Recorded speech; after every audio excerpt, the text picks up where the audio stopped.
This podcast is part of the Pull Up a Chair podcast network. Let's build community through connection, conversation, and collaboration.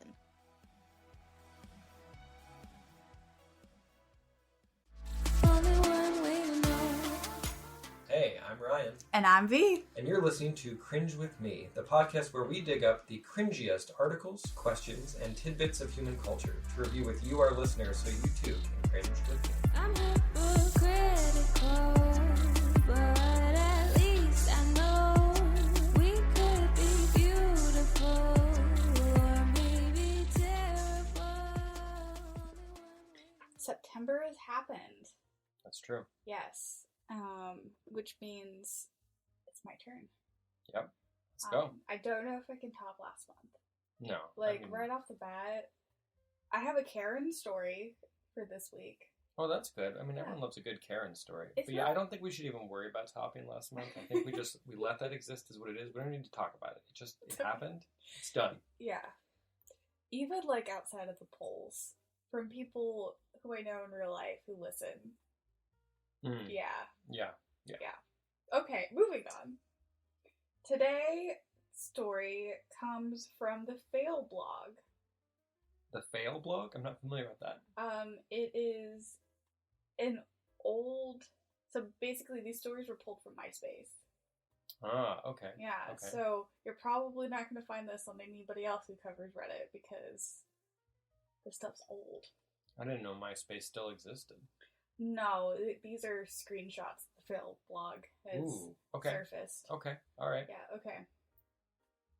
So, I was working at this restaurant at 18 while also studying full time to do a lot of extracurriculars because I want to have a good job when I'm older. Anyways. I'm sorry, were there it's likes MySpace. in the text? Yes, I'm reading it word for word. Wow, I mean, I use the as a pause in speaking sometimes, but I didn't know anyone put it in text. That's amazing. I love it. They write how I imagine them speaking. Yeah. Maybe it's a stream of consciousness. That's what we're getting typed right now. Yeah. Let's go. I was a server, but haven't gotten any monetary mono privileges yet. I'm sorry, what? I don't know. Because nobody had spent any time training me. Anyways, I was working this one day and this entitled mother came in with her two little, let's say, less than nice children. Ooh.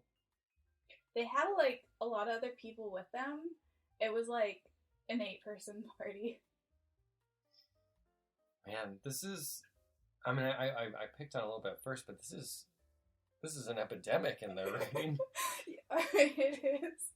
And they don't use the word Karen, but the Fail blog titled the post with Karen. Okay. Because this was pre-named Karen. Right. Yeah. Yeah, in the days of MySpace, that term didn't exist. No, unfortunately. Anyways. They wanted to sit together at lunch, and it was rush hour. So after some work, I got a table outside for them.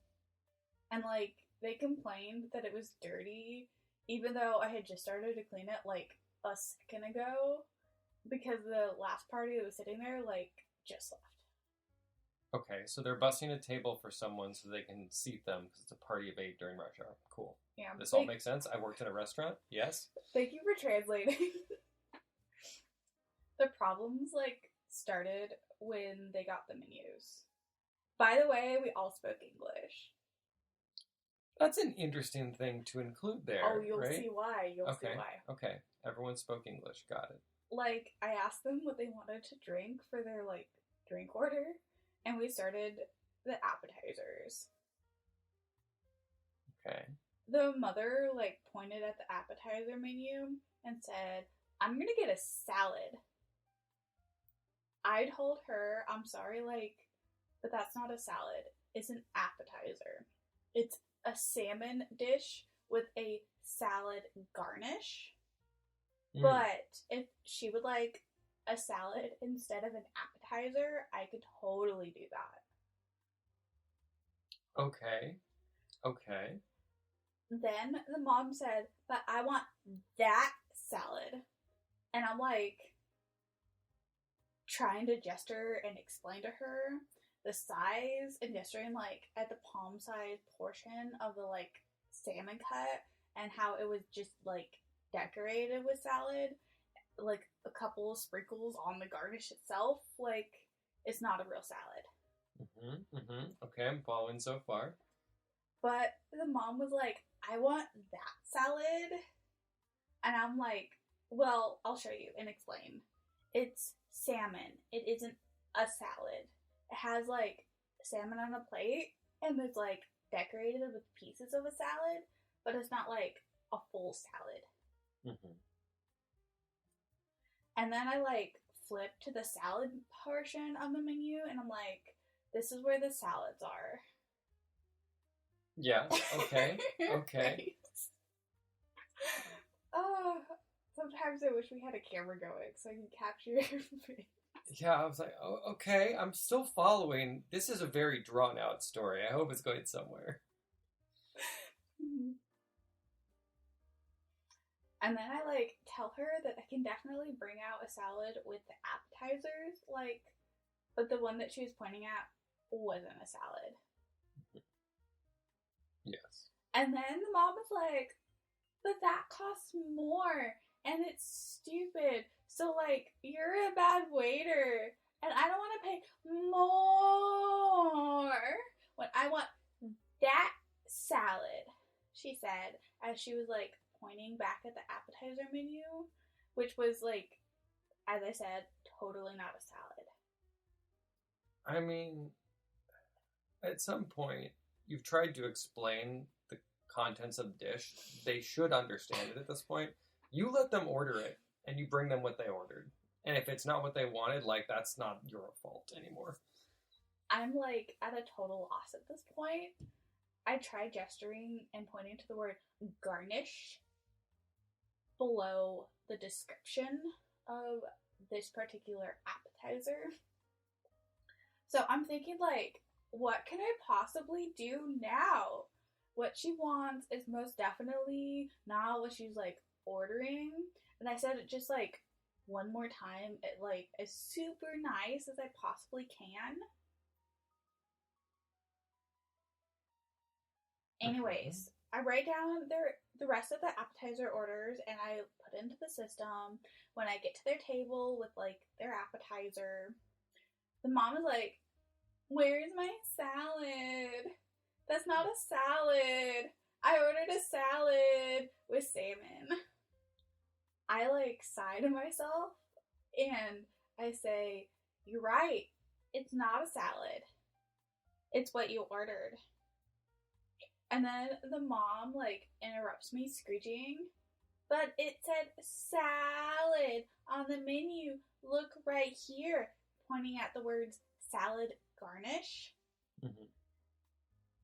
In my head, I, like, vanished somewhere, like, cold and refreshing.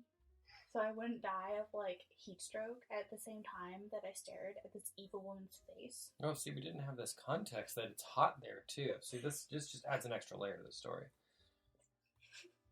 And I, like, politely nod and I point back at the word garnish. And I said, yes, it's a salad garnish.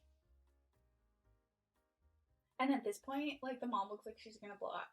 So I continue. But we can very well take your main course and you can, like, order a salad with your meal. And then the mom gets, like, really snappy and she said, fine, I'll take a salad with my meal. Then we had problems with the specialty drink orders. The coffee shop next door had, like, their advertisements, like, near our restaurant. The mother, like, wanted to order 2 of their lemonades.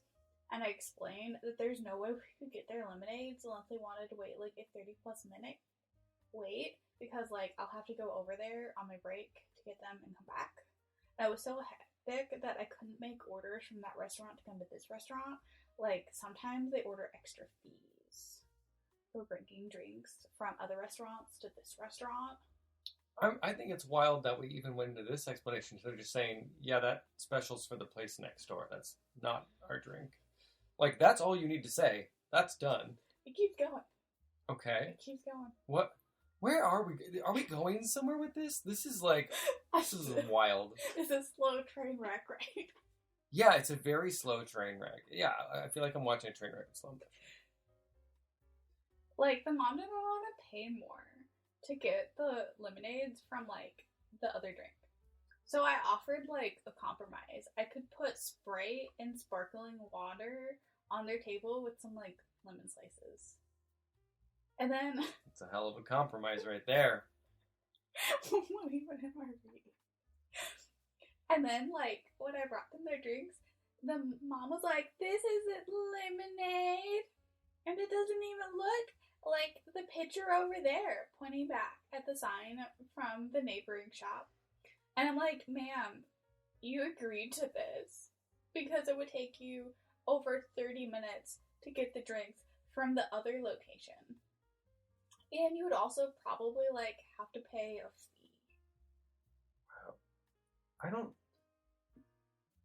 I'm getting there. We're almost there. Okay. We're almost there. Okay. And then, like, the mom realized that she did agree to it. She said, "Well, I guess not, but my kids will have to drink it anyways." So rude. Anyways, the attitude problem continued throughout their whole stay. And in the end, like, the mom got her salad, and the party got, like, whatever food that they ordered, and I, like, had to run around in the heat serving everything to them because they were outside and it was hot, and, like, it was so busy. And, like, I didn't have time to properly clean tables as they were going, and, like, her kids made the biggest mess. It was awful. Wow. You know, it's funny. My sister used to talk like this when she was like 14. And I'm having this weird flashback moment where it feels like I'm listening to my sister tell me a story that I really don't want to sit through.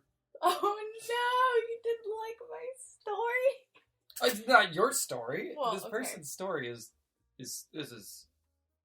it's difficult to get through. It is a slog.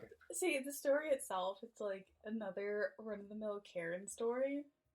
But, like, the writer... The writing is atrocious. It brought me all the joy. I felt like I was transported back to the early aughts. I don't know. I it's one of those things where I'm like, it reminds me of like Clueless, right? Okay, yeah. Where it's like that style of speaking that I think has kind of fallen out of favor. It definitely was a popular thing when I was growing up, which was often a sign of like, it was associated with low intelligence, right? It didn't necessarily coincide with low intelligence, but people would assume... You're a dumb blonde. Right. It was the dumb blonde thing, which is terrible. I wish I was blonde right now so we could make jokes about me being a dumb blonde. But this story is like... It feels like it's trying to validate the stereotype. It almost feels fake. Right? It feels like somebody who wrote this is a mockery of this thing they dislike. Yeah, but that wasn't mocked until like the 2010s. No, it was mocked when it was happening. No, it was. Yes, it was playfully mocked, but not seriously mocked. No, I mean, you wanted to be a bimbo. Clueless and Legally Blonde were both mockeries of it. It was being mocked at the time it existed. Not to this level. Oh, absolutely. That kind of satire existed. I don't agree. But it feels like satire, though. It was amazing. It's trip. I don't know how I feel about it. I don't know if it's cringe. It's a little... The writing is cringe, for sure. The story is just boring. A Karen being a Karen is boring? Have we, like... Well, it wasn't even, like, exceptionally Karen-y, right? Like, it's like, she didn't even do anything that crazy. She didn't understand the menu, despite explanation. Okay, several weird. explanations. But that's not that rare in my experience, having worked in the restaurant industry. And she... I don't know. I mean, it seemed like she was just a put-upon mother trying to do whatever. I don't know. But, like, a salad garnish isn't, like, a salad. It's not. No, it's not. Oh, so good, though. It does make me think of, like, how often in my life I've had to, like, explain something to someone, and then have them have the moment of, like, oh, this thing isn't this thing. And I'm like, yeah, the thing I explained to you is true. You're repeating back to me the thing I said to you, only in a tone of surprise, like you didn't know this, right? I feel that like moment you is real. must be calling me out on something that I'm completely forgetting. Because that sounds like something I would do. No, I don't think I've had that moment with No? you. Okay. No. But I've had that moment too often in my life. Alright. Of like clearly explaining a thing, they nod in agreement, and then 20 minutes later they're like, surprise about the thing, and the thing we talked about, the thing we literally just discussed. Yes. Yeah. Always a surprise. Well, I hope next week you can blow me away. Alright, well, I mean, I guarantee the writing will be better if nothing else. Oh! Like, oh my god, that like really hurts like my feelings. Did you write this? No. I wish though my MySpace wasn't nearly as interesting. Yeah, mine wasn't either. Yeah. Well, like, we'll see you later. Bye! See you like later. Alright, well, I'm Ryan, and you can find me on Twitter and Instagram under Build Write Roll, where I post about my professional Dungeon Master experiences. You can check out the links in the description if you're interested in hiring a professional DM or looking to level up your own DM skills. And you can find me, V, at Cringe Queen at Instagram and Twitter, or check me out on YouTube as the Queen of Cringe, and be embarrassed with me. Alright, well, thanks for listening and cringing along with us. And we'll catch you next time with more awesome cringe content. I'm hypocritical, but at least I know we could be beautiful or maybe terrible. Only one way to know. Only one way to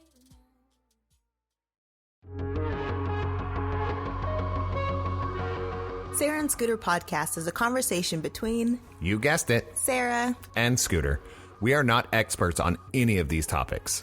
just hoping to spark something like an idea, conversation, or even a revelation. Subjects will vary depending on our friends, family, and community. Sometimes it will be what we want to talk about. New episodes drop every week on all of your favorite podcast formats. So pull up a chair and And let's talk about stuff.